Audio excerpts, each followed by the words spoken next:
that would have given her life for mine. I was about 18 years old and my mother gave her life to Christ. She was looking for help so desperately for me that my mother ended up meeting a lady that took her to church.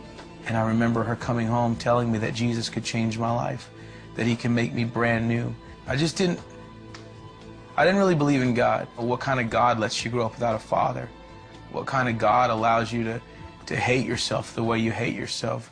I'd say, Mom, I'm just a drug addict. And even if there is this God in heaven, what would he want with a worthless drug addict like me? I'm a convicted felon. You know, I've been in and out of jails and institutions since I was a kid. What would God want with me? You know, my mother took her life savings to send me to a rehab in California. And 30 days later, I was high, and my mom's life savings was gone. And these are things that were almost unbearable. And so I decided to take my life. I was tired of hurting my mother. I was tired of breaking my mother's heart. I decided to take a lethal dose of cocaine to stop my heart. And I didn't want my mom to be the one to find me, you know, and I had just made the decision I was done living. My mother walked in unexpectedly, and I overdosed on cocaine in front of my mother on her living room floor. And I remember my mom calling the paramedics and screaming out to God, and the paramedics came and they had me hooked up to all these wires and this machine, and they put me in the back of the ambulance. And it was in the back of the ambulance that I felt the power of God. It was in the back of the ambulance that I felt the very hand of God. I couldn't speak, but with my heart and my mind, I said, Jesus, you know, if you'll still have me, if you would still have me as broken and empty as I am, just a worthless drug addict, then I will give my life to you tonight. And that was the first time in my life that I ever knew the love of a father. That was the first time in my life that I ever felt like I got picked. It was the first time in my life that I ever felt like a complete person. That wasn't going to work.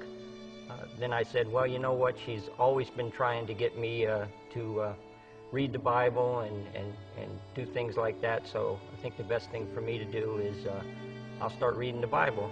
So I went and I asked her, I said, Kel, I need a Bible, I want to start reading the Bible. And I couldn't tell you exactly when, but at some point when I was reading the Bible, God got a hold of me, and I couldn't put it down. That was the beginning of the restoration of our relationship. We have been on an amazing journey. God has completely softened my heart, and he's given me a new love for my husband, a new respect for my husband. We're friends now. We hang out together, we'll go to the beach, or he'll go shopping with me, which is it's pretty neat. Along with this being the best time of my life, it's the best time for our marriage. Our marriage, not that we don't have struggles, we still do. We're able to work through our problems, and the biggest part of that is God. You know, back before, I didn't have anyone to go to when we would have issues, but now the first thing I do is go to God and ask him to show me my part and what we need to do to reconcile whatever we're going through. I'm living the dream. I have the husband that I prayed for. I know, beyond the shadow of a doubt, that God resurrected our marriage and renewed it. And he is an awesome God.